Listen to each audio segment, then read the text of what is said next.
excited to be here this morning with three of my favorite people to talk about events from around the world, the startup grind journey.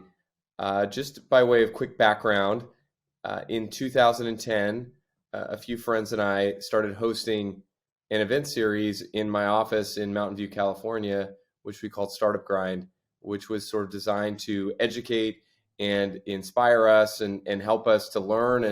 And we would bring in different speakers who sort of were helping us with our startups, and we would brainstorm together. And that over the course of the next, well, now it's been 11 years, has gone from this sort of single event in a little office to a global movement of really incredible people who sort of share three common values of giving before you take, helping others before you help yourself, and making friends. And today we are going to talk to three really amazing people as part of that movement. Kelvin, Chikezie, who's the chapter director in Helsinki. He's also a partner manager at Calculate and the CEO and co-founder at Digital Growth Boost. We're also going to have Yasemin, Cilt, who is actually on the Startup Grind HQ team and the country manager for Asia Pac and Middle East, but originally was a chapter director. And then Shahar Matorin, who is the Startup Grind Israel country manager, the founder and CEO of Crumbiz. And Crumbiz is a professional platform to both build and leverage global business relationships. Kelvin, Yasemin, Shahar, welcome. Thank you for being here. Excited to have you. Let's start with Shahar. Shahar, tell our audience here what originally drew you to Startup Grind. Why did you get involved? First, thank you for hosting me here today. Basically, I'm involved in the Israeli high-tech and startup sector from '99, and before I met you, Derek, and the team, the core team of Startup Grind, 99. Shahar, how old are you? I didn't realize you were so I'm old. 45, almost 46 now. Yeah. In your 60s. Wow. Grandfather in the startup ecosystem here. But I'm involved from '99 in the startup ecosystem in Israel, part of the startup companies and high-tech sector. And I believed in relationship and network, and I love technology and people, and always try to help any, employee or any new entrepreneurs before I met you and the team. But I felt as part of an Israeli, employee in the high-tech sector, we always talked about startup nation and startup ecosystem, and we always talked about Silicon Valley, and I said startups are not for Silicon Valley anymore. It needs to be global, and we believed in long-term missions to help people. And then I met you and then Chris and the core team of Startup Grind, and we spoke about, a long-term mission of educate, inspire, and connect any entrepreneur worldwide. For me, as an Israeli, it was amazing to meet you guys and to connect with three social values like give first and make friends, not contacts, and help others before yourself. What I did here, so to find more people that are crazy enough to do the same, it was an amazing opportunity to jump in. Yasemin, how about you? How did you get drawn into Startup Grind? Yeah, in my case, it was a kind of an accident almost. I always enjoyed being with people, hosting events, organizing events, and the first time I joined an SG event, I just felt like something was special about the people, and I was okay, I need to get involved. Like, I need to find a way how I can be part of this amazing team that I didn't even know, but just the vibe was amazing. And as Shahar mentioned, you could feel like those people, they just who are volunteers, but living those values he mentioned. And I found a way to get involved. I helped our local chapter in Beijing to host events. And since that day, I've just been super lucky to have the chance to meet and work with passionate, committed people who are so supportive of each other. That's what I really love. I know that I can just reach out to anyone if I need to. And since I'm on the HQ team, I have the chance and opportunity to do this globally and help our amazing directors and our amazing community globally to grow and to get connected with each other. Thank you. Kelvin, how about you? Nice. Thank you so much for having me here. For me, it's quite an interesting story. Whoever I tell this story, they are always like, really, because when I came to Finland, before I came to Finland, I was living in Ghana for a year, and back then in Nigeria, I was part of ISEC, which is like the largest youth-run organization. So I'm already used to going to networking events, organizing this kind of stuff. But after I moved to Finland in 2018, my first mission was, okay, I need to find a community. I can't just be here all alone. It's new people, new faces. Imagine traveling all the way from Africa to Finland.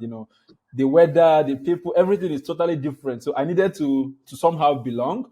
So I just went on searching, which community are active, where can I join? Because I'm the kind of person that I love to engage with entrepreneurs a lot, startups, just to know what is out there. Then I found Startup Grind online.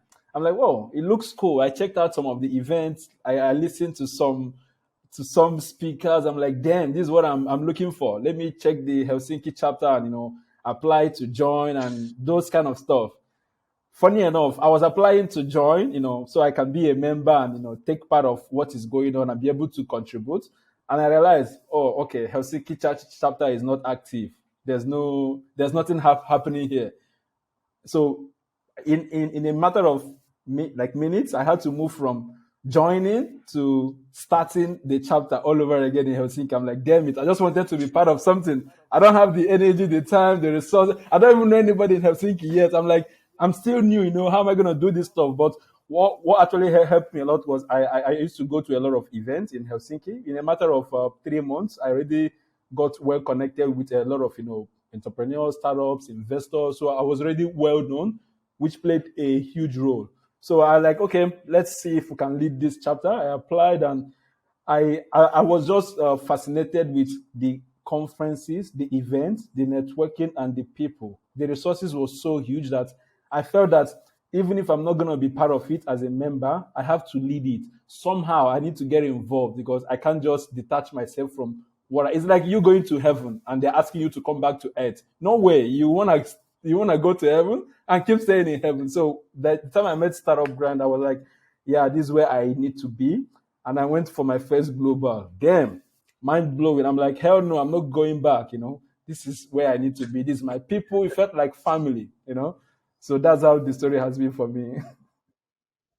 Thanks for sharing that, all of you. Look, I'm as you're talking, I'm just thinking of so many different experiences I've had in the community, and I when I think about Startup Grind, to me, really, Startup Grind is all about the chapter directors, which each of you, Yasemin's on the HQ team now, but each of you have been and are, and I've made more friends through Startup Grind than probably everything else in my life combined, and it really is about people like you all, and you all seeing sort of the values of Startup Grind and saying, hey, like that's something that I feel that I identify with, and that's something that I think I could be a part of and have an impact with, and then really, which we've had a lot of people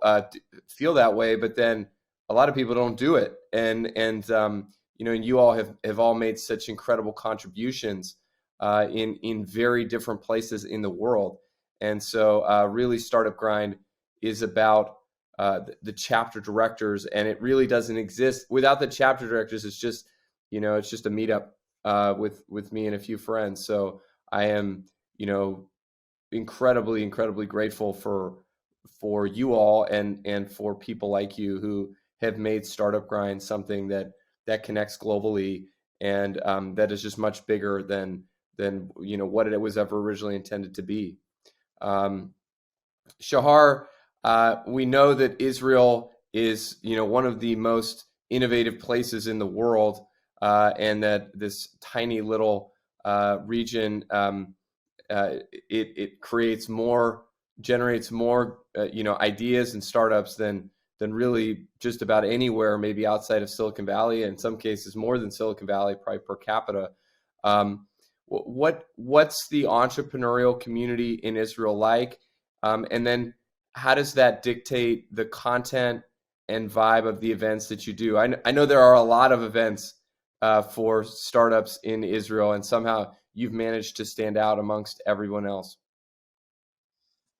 Actually, if we're going back to the geographical, location of Israel, the history, what's happened around, and not only the culture, but the national resources, the main national resource in Israel is the Israeli brain. So we need to use it. And if this is the resource we need to use, we cannot use it locally. So most of the community from first day, when they are coming with an idea, they are thinking global. And not only US today, we can see what's happened around. So Europe, Eastern Europe, Africa, India. So Israel become, a center in the Middle East. And we're trying to solve not only the infrastructure problems like 25 years ago in Silicon Valley. Now we're trying to solve problems like water, energy, and food, and so many other verticals. So I think what makes the community here is more vibrant, and the startup grind to become a hub for those entrepreneurs. It's the global impact that we can provide for both sides, for the entrepreneurs who wants to scale up, and for interested investors, innovation teams, banks, private equity, also people that are looking to take those companies to the next level. They are interested to come, and it's not only to take technology out now, it's also to do business and create relationship. So I feel like the luckiest guy in the community to be in the smallest place, one of the smallest places on the map, but the most active one. So in 20 minutes, north or south, you can meet tens of thousands of entrepreneurs, and all of them wants to scale. All of them wants to be the leaders of the next unicorns.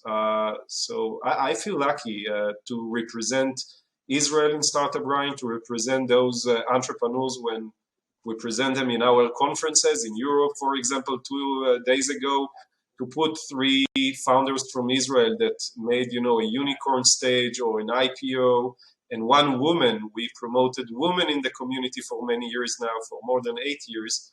And we brought women, and now to see, a woman leader and founder of a company that go to a unicorn position now on the stage,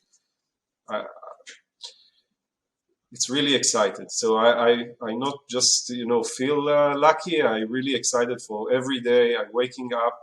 Before this conversation, I share with Kelvin and Yasemin that people ask me what I'm doing out of Startup Grind, because Startup Grind is a volunteering job, and it's very hard to say. I'm a founder of a startup, but I feel like it's part of what we're doing here.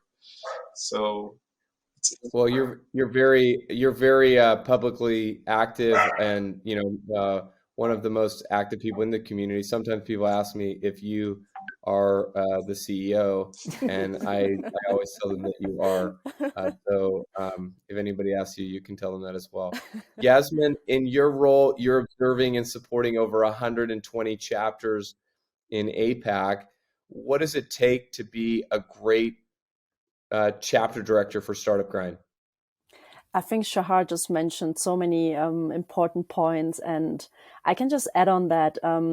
I personally had the chance to work with 3 different directors in my local chapter, and they all had different leadership styles, which was amazing to see. But all of them had one thing in common, and that was being aligned with our values. And since I joined the HQ team and I've been working with so many different amazing directors, that's what I see. They don't just mention our values or they just don't talk about them, but they really live them and embody them. And that's been just, for me, it's just the best thing to say about a great director. You put yourself out there. As Shahar said, you are available. You are one of those people everyone wants to go to and know they can get help if they need to, and are just in general really great to be around. And they don't hesitate to share their knowledge, their resources, and are just great connectors. And I'm lucky to work with so many amazing directors who are like really embodying everything as Startup Grind stands for, and are in total just really great human beings. I think that's what makes some of our directors so good and so successful in their roles. And I'm just happy to see more and more new directors also joining and really understanding what Startup Grind stands for and what they personally can achieve in their local communities and ecosystems. Kelvin, talk to us about a great chapter isn't just a great director, although a great director can do a lot of the heavy lifting and make a big difference, but it's really about the team. How do you find and motivate volunteers and other people to be on your team and build the chapter with you? That's a really good, very, very interesting question, because this is one of the priorities that I set out for Startup Grind Helsinki, because for sure I knew that I'm never going to be able to do this alone, because I tried to organize events in the past through APAC. I managed like a couple of teams from around the world. So I really understand how teamwork plays out, and of course I also have my startup that I'm running. So if I was going to do it alone, I don't know. So in terms of team, for me, the team plays a very big role, and when it comes to motivating them, it's very crucial to set out like a really clear roadmap on where you are taking the team to. So that was something very interesting that we did in Startup Grind Helsinki when me and my co-founder started. We're like, okay, it's two of us, right? But we're not going to be able to do this alone. We need to recruit people. So the question was, how are you going to recruit people to work for free? It's tough. It's Finland, everybody wants some paycheck and stuff like that. But there was something I took from APAC as an organization and put into Startup Grind, and it made the whole magic. So we introduced this stuff called PDP, it's Personal Development Plan. So when I was recruiting the people to join Startup Grind, I told them that, hey, you're not going to be paid in cash, but you're going to be paid in kind. The resources, the network, the connection, what you're going to get out of the experience is going to be huge compared to if I'm going to pay you salary. So what I also did was, to try to understand why do they want to volunteer, and how can myself and Startup Grind help them achieve their end goal, I don't know, after a year or 2 years or 3 years of being in Startup Grind. And they listed all of this out. I made a note of every single person I recruited on my team.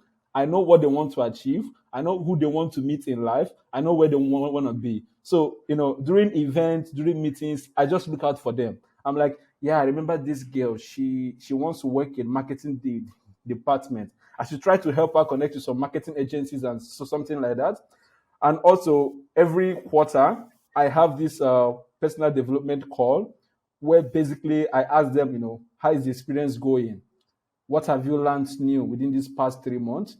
What can I do more to help you and, to get you more experience, more connection? So I think for my team, they don't feel that they are working. They feel that they are just growing and developing, I'm like always asking, what can I do for you? If we have, let's say, our videographer, there was a gig, some organization that we partner with from Startup Grind, they were asking me, hey, Kelvin, in your community, do you have some videographers that can do this kind of job for like 300 euro per hour and stuff like that?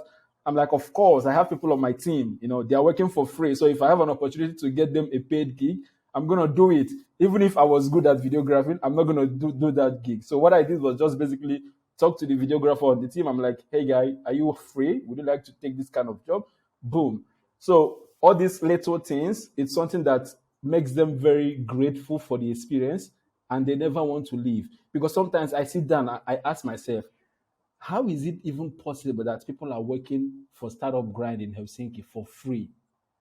So but if I look at the value myself and Startup Grind provide to them, the connection, about 3 of them got a job through Startup Grind, like 3 months ago, Yeah. 4 months ago. So connecting them to the speakers who eventually become their boss or who become their partner, it's something that I was able to like help them see the bigger picture, and that played a huge Yeah. role in them being really humble and committed.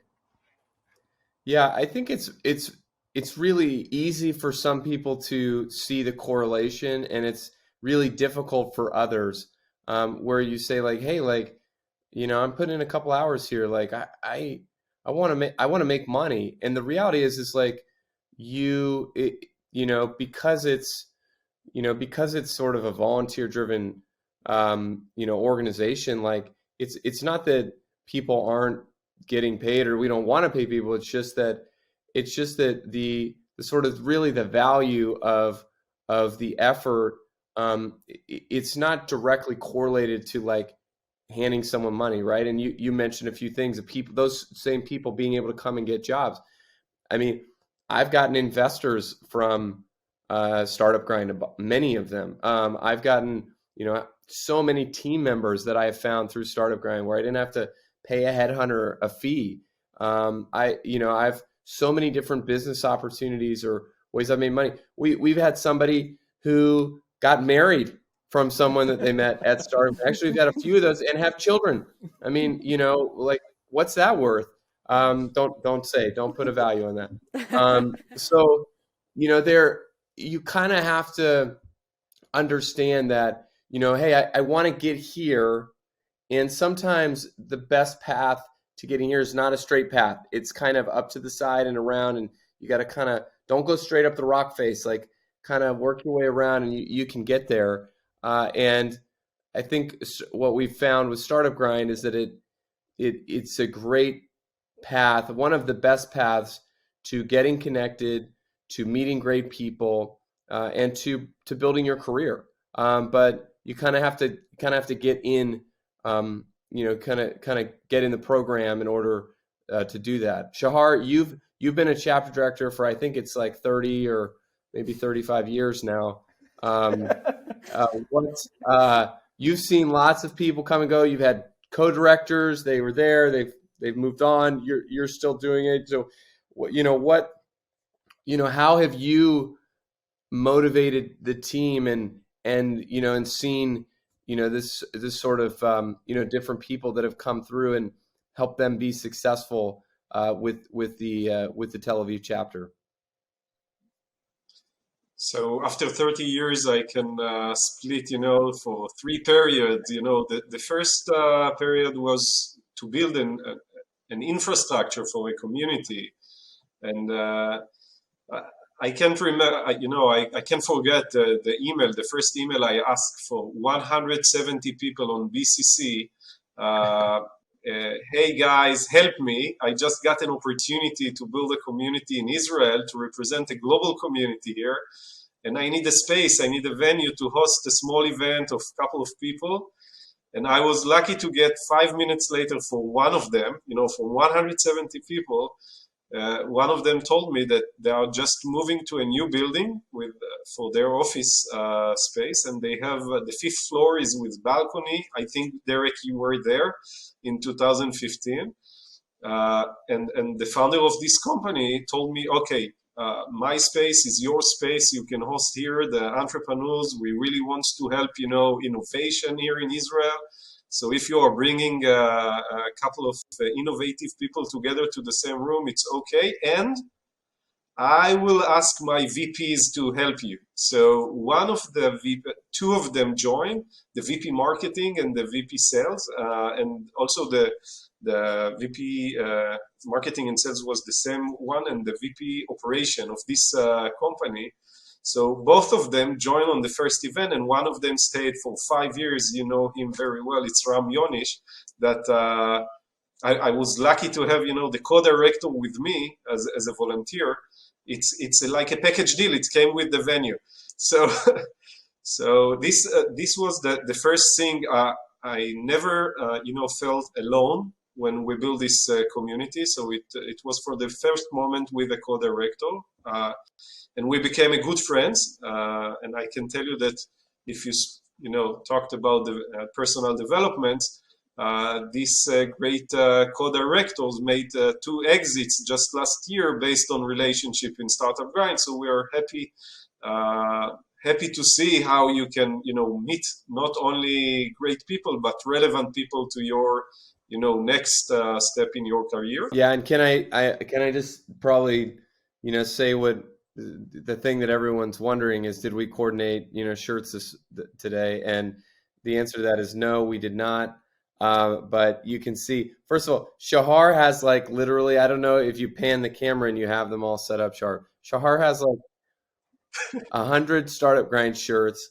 He has more than everyone else in the community combined. He's kept it's all for the museum someday. But Yasemin has this new shirt that she just showed up with the other day that I saw in a meeting, and I was like, I've got to have that. Kelvin, you've got a new version. I haven't seen that version before, but if Nike's a part of it, I'm in. But anyways, we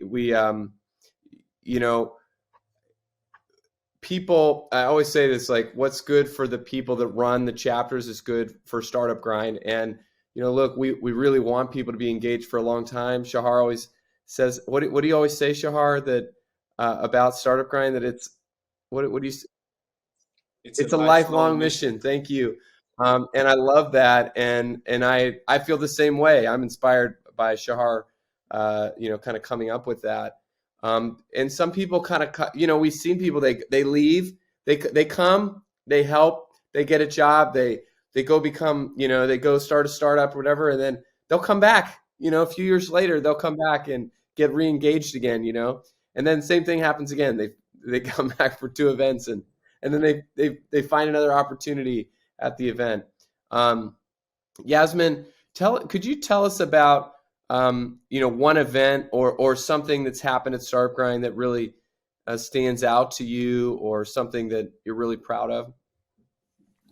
I from the day I joined, I joined while virtual events were just popping up everywhere, and we were in the transition of figuring out how we gonna just move from in-person events to virtual events and keep our chapters active.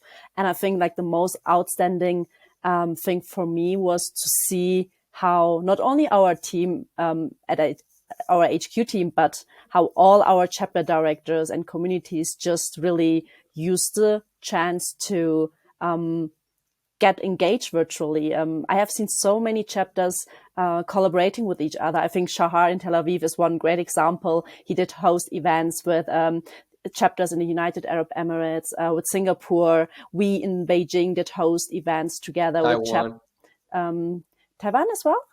No, I was not aware of that.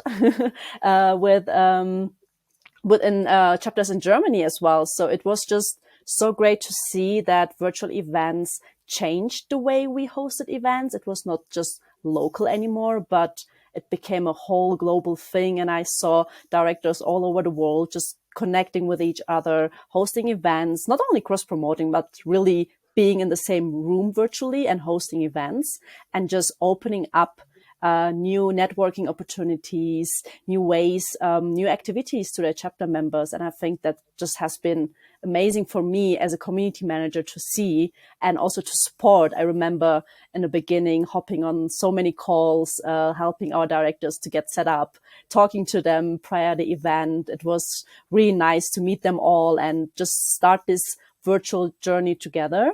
And I have to say, I have been, of course, also sad that Global didn't happen in person, but it was just an amazing event in February. And all the directors who maybe or might not have been able to go there in person were able to attend. And it was just great to see how many people came together at Global and just connected, joined the sessions. And yeah, and also the team like just went above and beyond to make the experience special for all attendees. And our directors have been amazing support, helping in the help desk and just, connecting attendees. Yeah, it's just been really amazing to be part of that from the beginning. And I'm now really excited to see how our chapter directors and communities gonna just move slowly back to in-person events as well as hybrid events, and how we keep working together and just bringing new values to our communities locally as well as globally.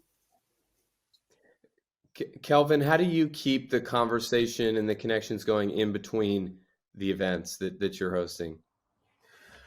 Well, it's been tough during this virtual event period, but it has also worked because in person, it's the networking. It's amazing. You see the people, the vibe, and everything, and it's been good. But on Bevy, like making use of this networking tool is something that has really helped. And I think thanks to my team, because the way they engage with the audience, at some point I felt that the audience took a lot of value from all the events, even though they don't get to see each other. See the welcome message, they're asking questions. They're like, which city are you calling in from? So people get to know each other without even getting to see their faces, which for me is like amazing. And this is like getting to make use of the Bevy tool and understand how to make all of this happen. It's not been the best, of course, because if you meet people in person, it always takes it to the next level. But being able to still utilize the tool that is available and make it work has been like one of the game changers. My community, the customer experience team, they've been doing really well in terms of making people engage with themselves, even if it's just by chatting, by typing. But we are hoping to get back to the physical event. We are planning for a summer party in August, and I can see the hype and excitement on everybody's faces on how they're gonna come together and like get to meet. I'm like, I can't wait to make that kind of experience happen. So we're looking forward to August, so we can bring all these people that have been typing on Bevy, like saying hi, asking questions, get together, meet themselves, and get to share a lot of stuff. We've got time for one more quick answer here, Shahar. I'm gonna jump to you. You recently, and it's been referenced here a few times. You recently hosted your first in-person event back in Tel Aviv since the pandemic started, and you wrote about getting readjusted to networking and after all the changes that we've been through. Can you just share? You're probably one of the few people that is at this event that that has already hosted an in-person event. So could you just quickly share with us your observations from that? How did it feel going back to that? How was the engagement with people, and any advice that you would have as people start to host in-person events again?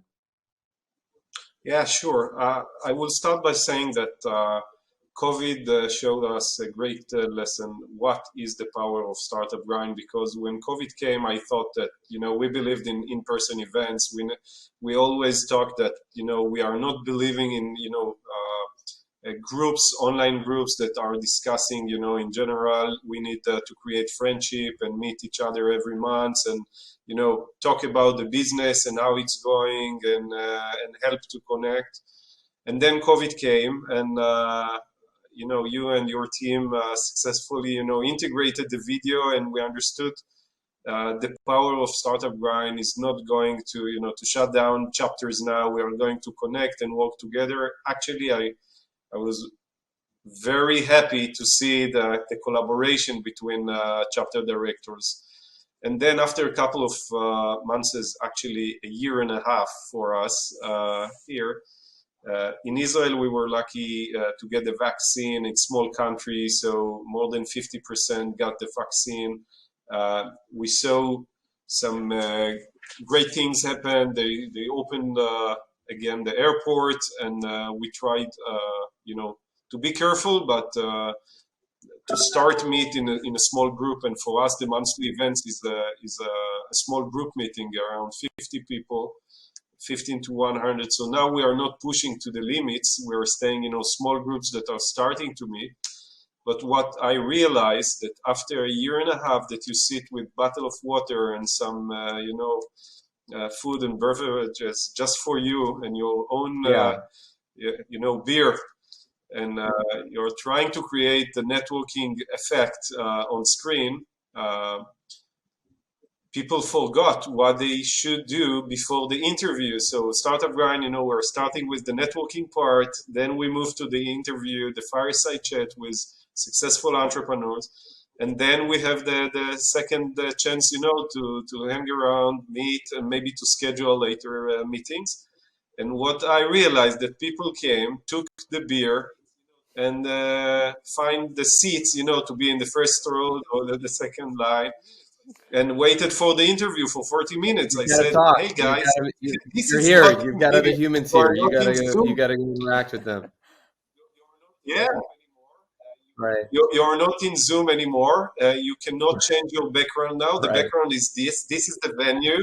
So now you can, shake hands Yeah. or maybe do something like that and try to connect. It was very hard for me personally because I remember the events before COVID, and all the people waited, for this networking part to get a chance to, Right. put their business cards out, pitch, or Right. try to explain. And now, for me, you know me very well. I took them from the chairs, from their seats, and asked them to mingle and try to find new friends. And I was in shock in the beginning, but now I will push it harder. And I think it's our mission now to help them. It's not something bad. It's something that happened, and it's affect all of us. So we need not only to become the chapter directors that interview the founders. We need also to help them to do the networking. Yeah, and that it's. I mean, that feels like something that we're all going to have to get used to again, and we're all excited probably to get used to that again. Kelvin in Helsinki, Yasemin in Beijing, and Shahar in Israel. Thank you all for being here. Thank you for all you do for Startup Grind. We don't exist, or we aren't Startup Grind without you. So thank you for all that you do, and thanks for being here for this. Thanks for having us. Thank you. Thank you so much for having us. Really a pleasure. Thank you.